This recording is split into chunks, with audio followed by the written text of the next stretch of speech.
capítulo 21, versículos 15 a 19. Jesus se manifestou aos seus discípulos e, depois de comer com eles, perguntou a Simão Pedro: Simão, filho de João, tu me amas mais do que estes? Pedro respondeu: Sim, Senhor, tu sabes que eu te amo. Jesus disse: Apacenta os meus cordeiros. Disse de novo a Pedro: Simão, filho de João, tu me amas? Pedro disse: Sim, Senhor, tu sabes que eu te amo. Jesus disse-lhe: Apacenta minhas ovelhas. Pela terceira vez perguntou Jesus a Pedro: Simão, filho de João, tu me amas? Pedro ficou triste, porque Jesus perguntou 3 vezes se ele o amava.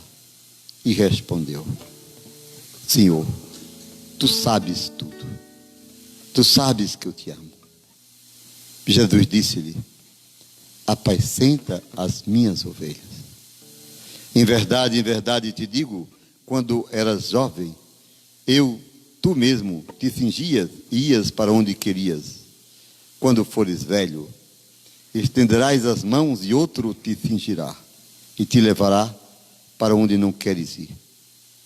Jesus disse isso, significando com que morte Pedro iria glorificar a Deus. E acrescentou: segue-me. Palavra da salvação. Glória a vós, Senhor.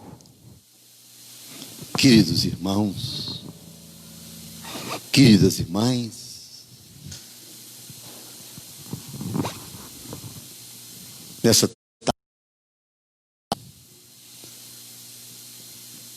a igreja celebra a vigília da solenidade dos apóstolos Pedro e Paulo.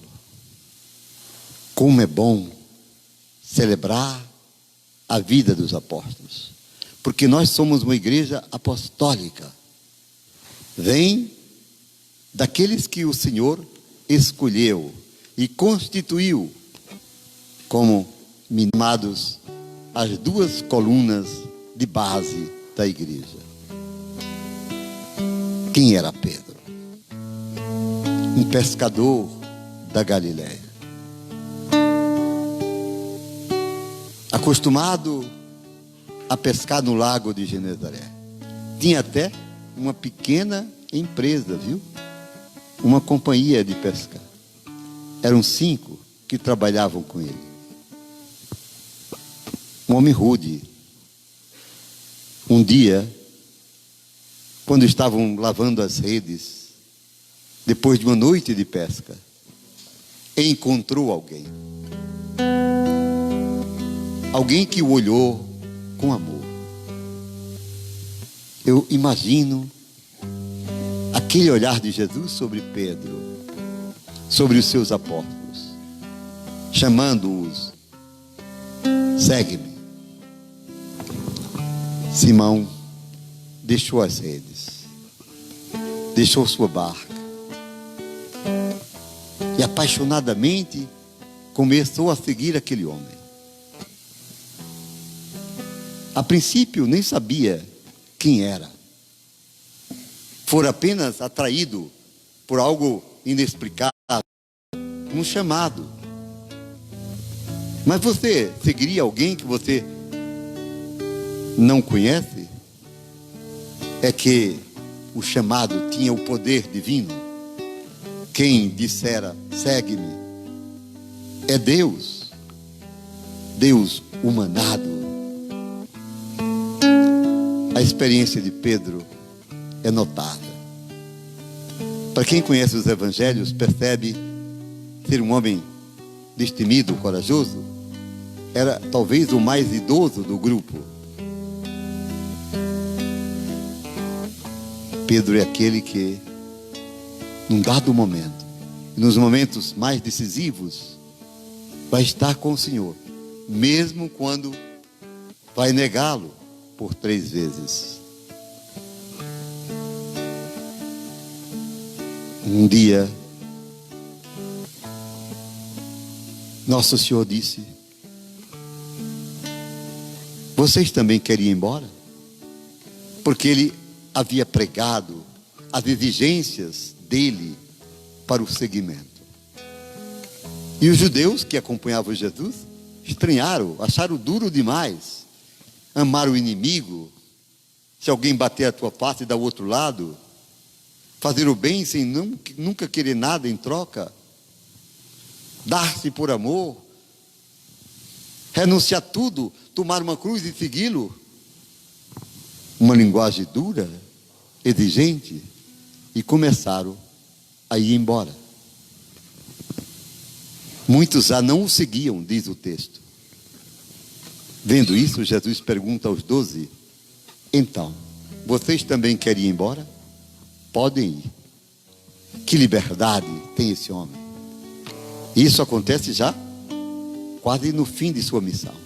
Depois de 3 anos de catequese, de companheirismo, 3 anos de convivência, de ensinos, vocês querem ir embora?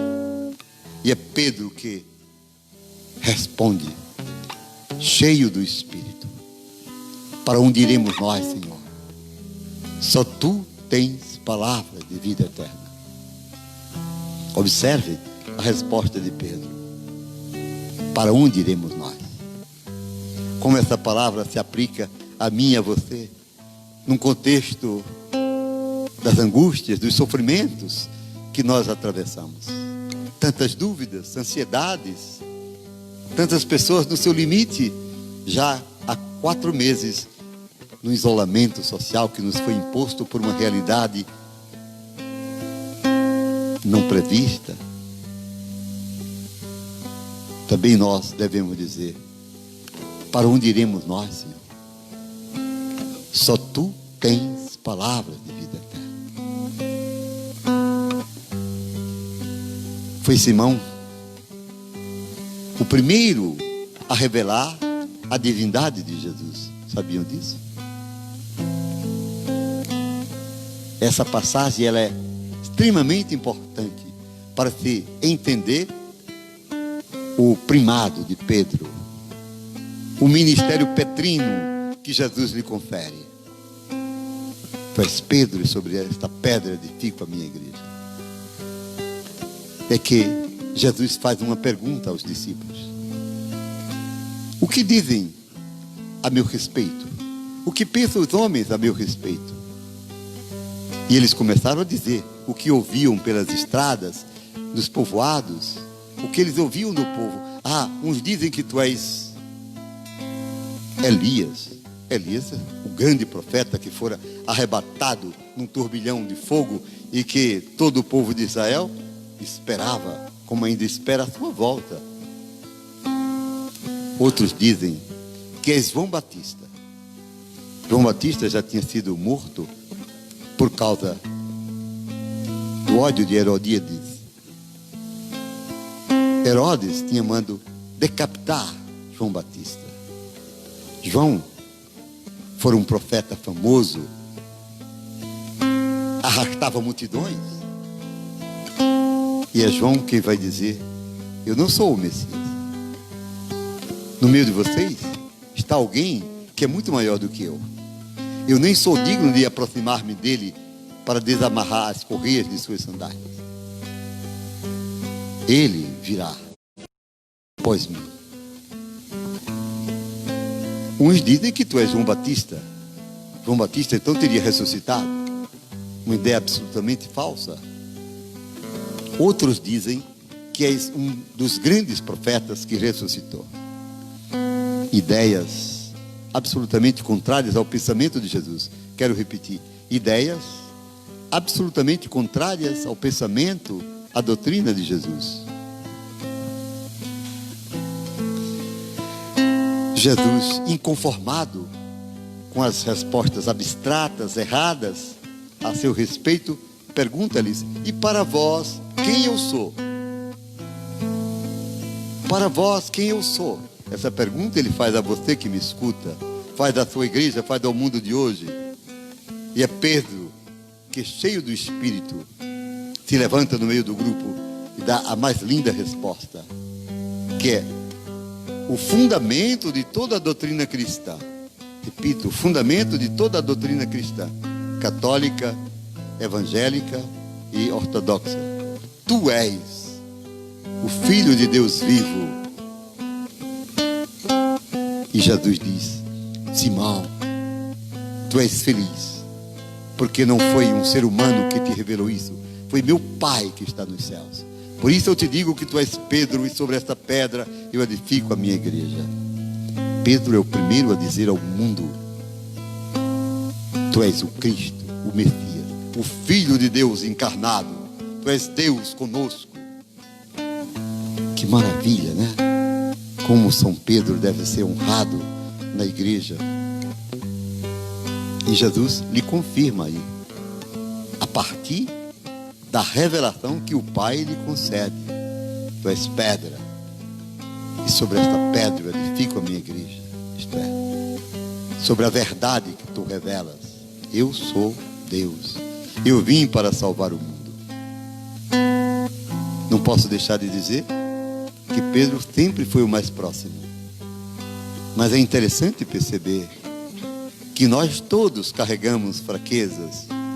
Nós todos somos o que somos. É naquela hora derradeira, difícil, quando Jesus está preso na casa de Caifás, que Pedro o acompanhou, porque não queria deixá-lo. Mas quando interpelado pelos guardas, pela empregada: tu és também um deles. Tu és um deles. Eu te vi no jardim. Não, eu não o conheço. Eu não o conheço. Sim, eu te vi. Não, eu não conheço esse homem.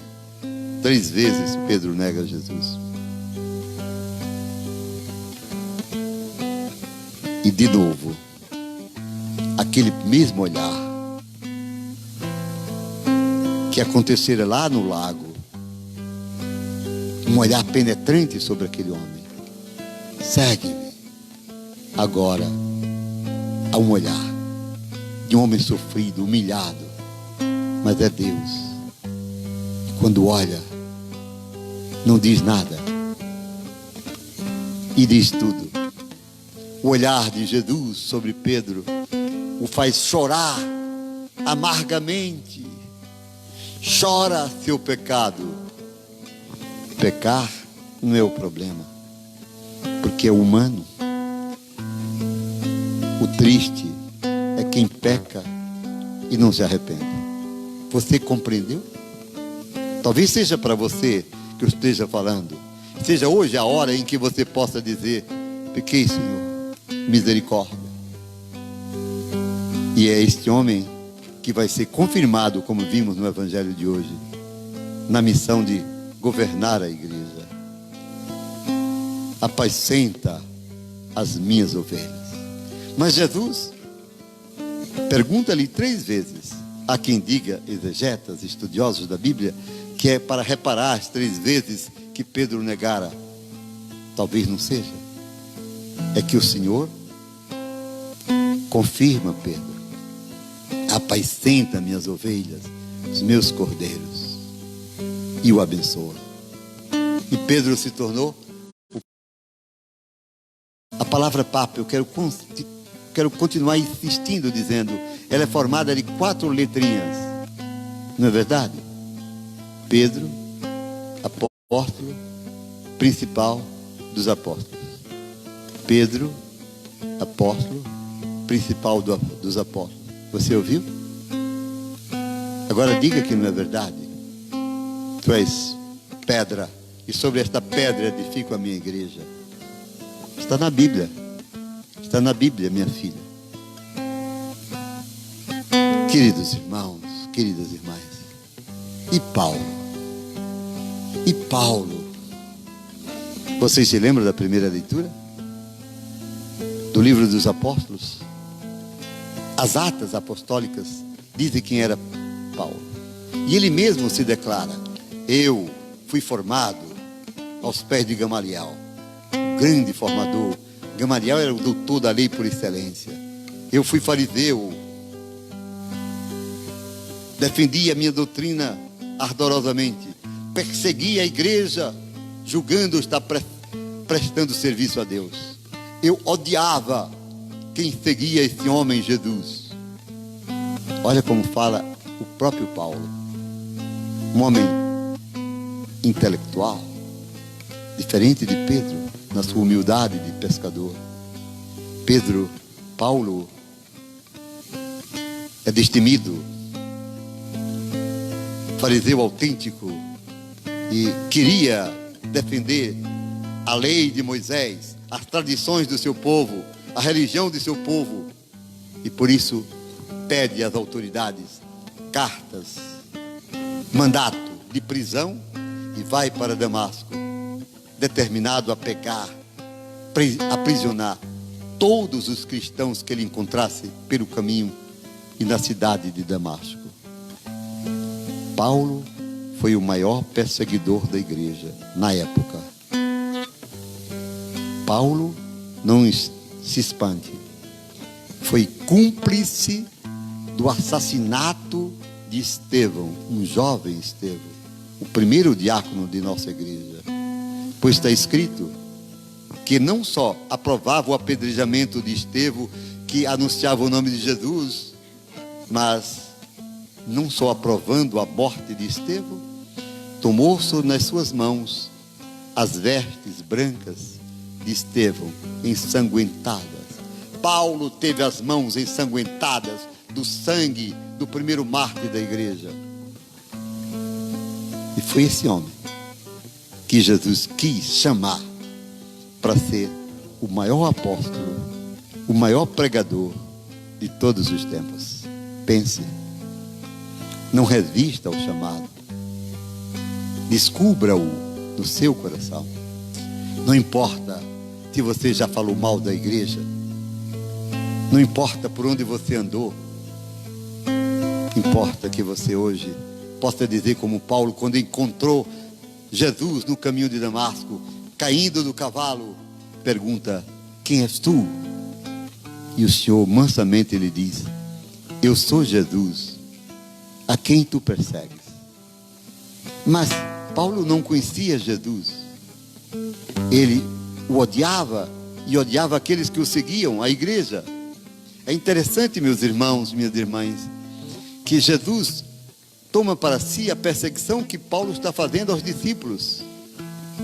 Eu sou aquele a quem tu persegues. Portanto, toda perseguição aos discípulos, à igreja, é uma perseguição direta a Jesus. Quando você, católico, fala mal da igreja, você está falando de Jesus, você está se condenando a si mesmo. A igreja é pecadora como você, mas você não fala mal de si, a não ser que seja doido. Ame a igreja como ela é.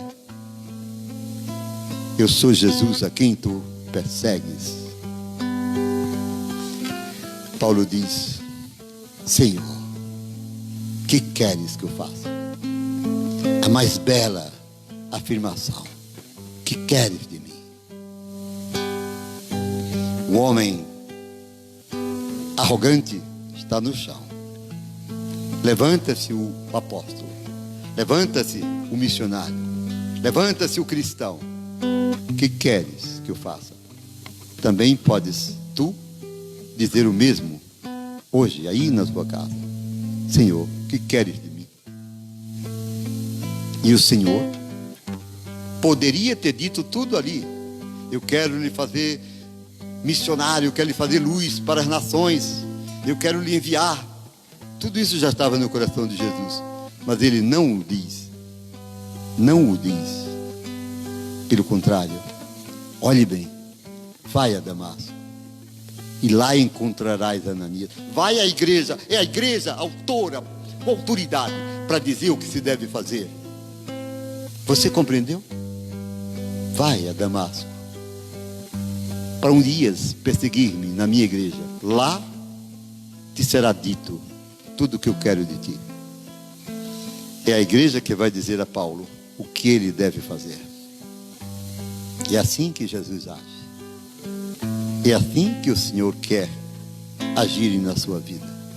Escuta a igreja e serás uma bênção para a tua casa, para a tua família, para o mundo inteiro. São Pedro e São Paulo, rogai Rogai por nós. por nós.